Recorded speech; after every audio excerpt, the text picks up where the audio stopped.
बाद नेट बताता है कि वो भी शिकागो जा रहा है और अब ये चारों के चारों अपना आगे का सफर तय करते हैं। वहीं दूसरी तरफ हमें बेन के बेटे डैनी को दिखाया जाता है, जिसे टॉम और उसके साथ ही अपने साथ बंदी बनाकर ले गए थे।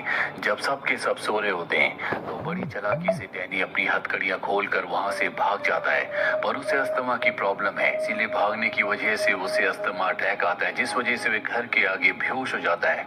जब उसे होश आता है तो देखता है कि उसके हाथ बंधे हुए हैं। उसके सामने एक लेडी है जो अपना नाम उसे ग्रेस बताती है। उसके पास गन होती है और वो डैनी से पूछती है कि तुम यहाँ पर क्या कर रहे हो। डैनी बताता है कि कुछ लोगों ने मुझे पकड़ लिया था, मैं अपनी जान बचाकर भाग रहा था, लेकिन अस्थमा अटैक की वजह से मैं बेहोश हो गया। ये सुनने के बाद वो लेडी यानी कि ग्रेस उसे एक अस्थमा का पंप देती है और बताती है कि ये मेरे बेटे का था जो अब इस दुनिया में नहीं रहा। वहीं चार्ली को दिखाया जाता है जो अपने तीनों साथियों के साथ शिकागो के एक बार में जाती है। दरअसल उसके पिता ने उसे ये एड्रेस बताया था जहाँ पर जो बार टेंडर होता है वो उससे माइल्स के बारे में पूछती है। वो कहता है मैं किसी माइल्स को नहीं जानता, पर जब वो अपने पिता का नाम उसे बताती है तो कहता है कि मैं ही माइल्स हूँ। और अब वो उसे एक सेपरेट कमरे में ले जाता है जहाँ पर चार्ली अपने अंकल माइल्स से पूछती है कि वो लोग हमारे परिवार के पीछे क्यों पड़े हुए हैं। माइल्स बताता है कि आज से 15 साल पहले जो ब्लैकआउट हुआ था जिसके बाद कभी बिजली नहीं आई, हो ना हो तुम्हारे पिता बेन उसके बारे में कुछ न कुछ जानते थे। और मोनरो रिपब्लिक का जो बॉस है वो एक डिक्टेटर हुआ करता था जो आज से 15 साल पहले पूरी दुनिया पर अपना कब्जा करना चाहता था, जिसके लिए उसे दुनिया के हर एक प्लेन हर एक न्यूक्लियर बॉम्ब पर अपना कब्जा चाहिए था।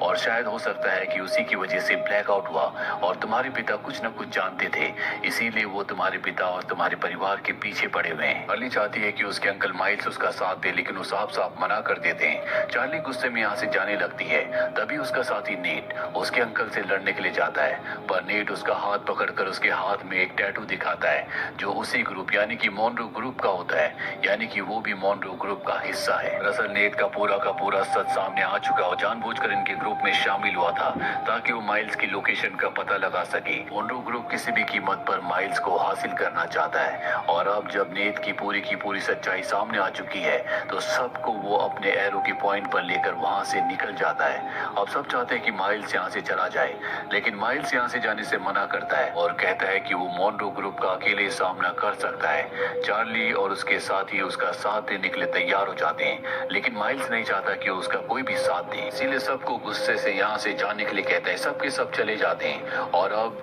नेट मोनरो ग्रुप के बहुत सारे लोगों के साथ यहाँ पर आ जाता है, लेकिन माइल्स उन सब का सामना करता बहुत सारे लोगों को मार देता है। चार्ली भी अपने दोनों साथियों के साथ यहाँ पर अपने अंकल माइल्स की मदद करने के लिए पहुंच जाती है और वो मोनरो ग्रुप के ऊपर हमला कर देती है।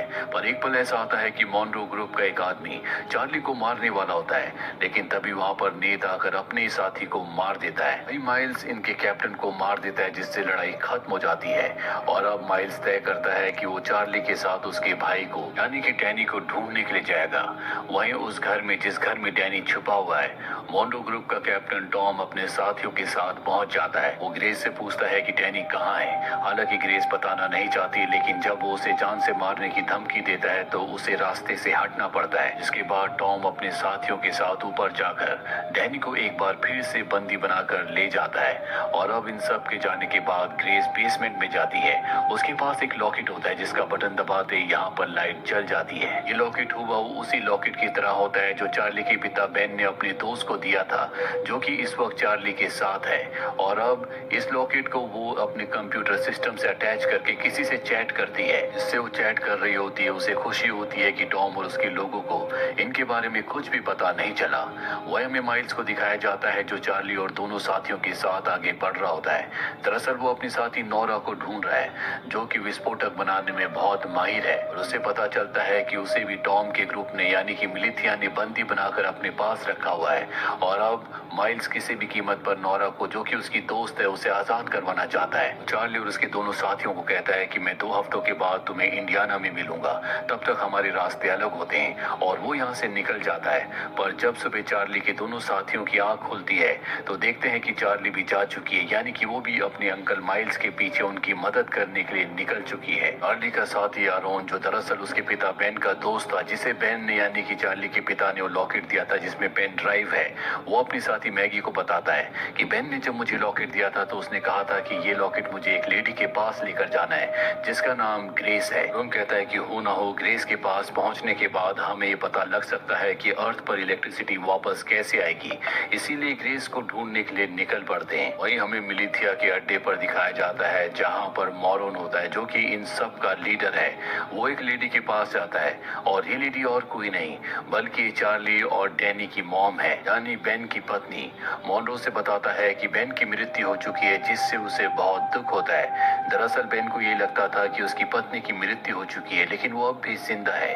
वहीं चार्ली को दिखाया जाता है जो अपने अंकल का यानी कि माइल्स का पीछा करते हुए उस तक पहुंच जाती है और कहती है कि मैं भी तुम्हारे साथ आऊंगी। हालांकि माइल्स उसे अपने साथ नहीं ले जाना चाहता लेकिन वो कहती है कि मेरे भाई को अस्थमा का अटैक आता है, उसे मेरी जरूरत है। माइल्स उसे अपने साथ आगे लेकर जाता है जहाँ पर ये देखते हैं कि बहुत सारे लोग एक हेलीकॉप्टर को खींच रहे होते हैं, जिससे इन्हें पता चल जाता है कि मिलिथिया ग्रुप के लोगों को यानी कि मॉनरो जो कि उनका लीडर है उसे अब भी यकीन है कि इलेक्ट्रिसिटी वापस आएगी और उस दिन के लिए वो सारी इलेक्ट्रॉनिक्स की चीजों को हथियारों को इकट्ठा कर रहा है। माइल्स यहाँ पर देखता है कि नोरा भी इन्हीं में से एक है जिसे वो छुड़ाने के लिए यहाँ पर आया है, लेकिन यहाँ पर बहुत सिक्योरिटी होती है, गार्ड्स के पास बहुत ही खतरनाक हथियार होते हैं। इसीलिए रात को जब सब के सब सो रहे होते हैं तो वो अपनी नीज चार्ली के साथ प्लान बनाता है। चार्ली गार्ड्स को डिस्ट्रैक्ट करती है और माइल्स बड़ी चालाकी से नोरा को छुड़ा कर ले जाता है, लेकिन इस बात से नोरा खुश नहीं होती। दरअसल जानबूझकर वो बंदी बनी थी, उसे तो उन गार्ड्स की गन चाहिए थी जो कि बहुत ही खतरनाक है।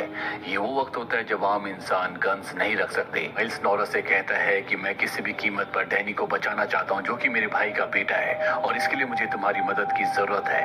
नोरा कहती मैं तुम्हारी मदद कर सकती हूँ लेकिन गार्ड्स के पास जो गन चाहिए वो तुम्हें उनसे लेकर मुझे देनी होगी। माइल्स उसकी शर्त मान जाता है और इसके बाद नोरा बहुत ही छोटी हथियार बनाती है जिससे गोली चल सकती है, गार्ड्स को मारा जा सकता है। लेकिन इसमें प्रॉब्लम ये होती है कि दूर से इससे निशाना नहीं लगाया जा सकता, यानी कि इसकी रेंज नहीं है, पास जाकर ही गार्ड को मारना होगा। इसीलिए उस छोटी गन को ये चार्ली के हाथ में बांध देते हैं और चार्ली गार्ड्स के पास जाती है और कहती है कि मैं जंगल में खो गई हूँ और मौका देखकर वो एक गार्ड को मार देती है। और इससे पहले कि दूसरे गार्ड्स उस पर हमला करते यहाँ पर नोरा और माइल्स गार्ड के ऊपर हमला करके सभी का खात्मा कर देते हैं। यहाँ पर जितने भी लोग होते हैं सबको ये आजाद करवा देते हैं और अब इनके पास वो हथियार भी है जो नोरा को चाहिए। वहीं ग्रेस को दिखाया जाता है जब वो अपने घर में बेसमेंट में कंप्यूटर पर कुछ काम कर रही होती है, तभी वहां पर एक आदमी आता है और उस आदमी के पास भी वैसा ही लॉकेट होता है जैसा कि नोरा के पास है। वहीं माइल्स और चार्ली को दिखाया जाता है जिन्हें नोरा अपने साथ एक जगह ले जाती है जहां पर एक पास्टर होता है। पास्टर नोरा को देखकर बहुत खुश होता है क्योंकि वो गन लेकर आई है और अब पास्टर नोरा को बताता है कि उनका एक आदमी गायब है। ये सुनकर माइल्स कहता है कि हमें जल्द से जल्द इस जगह को खाली कर देना चाहिए क्योंकि मॉनरो के आदमी कभी भी यहाँ पर आ सकते हैं। सब उसकी बात मान जाते हैं पर इससे पहले कि सब के सब यहाँ से निकलते मॉनरो का कैप्टन एडम अपनी पूरी टीम के साथ यहाँ पर पहुंच जाता है जो बाहर से इन्हें घेर लेते हैं। माइल्स अपने स्नाइपर को ऊपर भेजता है क्योंकि मॉनरो के कैप्टन एडम के कई लोगों को निशाना बनाता है, वो उन्हें बाहर ही रोकता है। वहीं अंदर दिखाया जाता है कि सब की सब दीवार से सुरंग बनाकर यहाँ से निकलना चाहते हैं। ऊपर की दीवार ढह जाती है जिससे इनका प्लान फेल हो जाता है, साथ ही ऊपर जो इनका स्नाइपर होता है उसकी भी मृत्यु हो जाती है। कैप्टन एडम अपने आदमियों के साथ अंदर आ जाता है लेकिन माइल्स बहुत अच्छा फाइटर है इसलिए बहुत सारे लोगों को मार देता है और साथ ही कैप्टन एडम को तलवार की नोक पर बंदी बनाकर दूसरे कमरे में ले जाता है। यहाँ पर कैप्टन एडम माइल्स को पहले से जानता है क्योंकि आज से 15 साल पहले जब पहली बार ब्लैकआउट हुआ था तो माइल्स अपने भाई को ढूंढने के लिए शिकागो आया था। उस वक्त माइल्स के साथ उसका सबसे अच्छा दोस्त भी था और वो और कोई नहीं बल्कि मॉनरो है जो कि मिलिथिया ग्रुप का लीडर है। और जब ये दोनों के दोनों बेन को ढूंढ रहे थे तभी इन्होंने देखा था कि दो लोग एक आदमी को मार रहे हैं। इसके बाद माइल्स ने उस आदमी को बचाया था और वो आदमी और कोई नहीं बल्कि कैप्टन एडम था। इसीलिए कैप्टन एडम के दिल में माइल्स के लिए इज्जत होती है।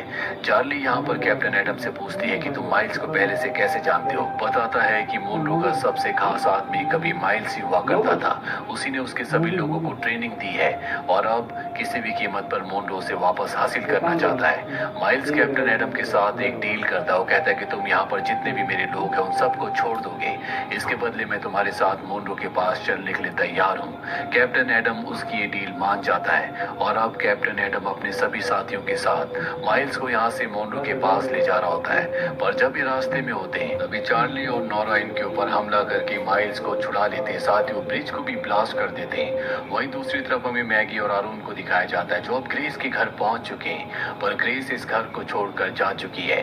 आरून का ये दावा होता है कि पहले वो गूगल में काम किया करता था, इसीलिए उसे कंप्यूटर के बारे में बहुत कुछ पता है।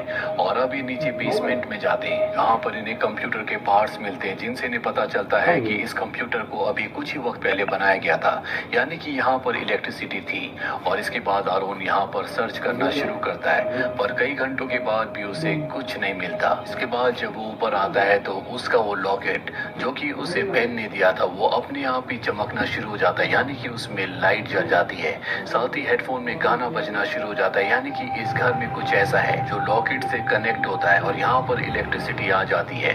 यहाँ मैगी के पास जो उसका पुराना आईफोन होता है वो भी आज कई सालों के बाद अपने आप ही ऑन हो जाता है और वो अपने दोनों बच्चों की फोटो कई सालों के बाद देखती है। और इसी के साथ ही वेब सीरीज यहीं पर खत्म हो जाती है।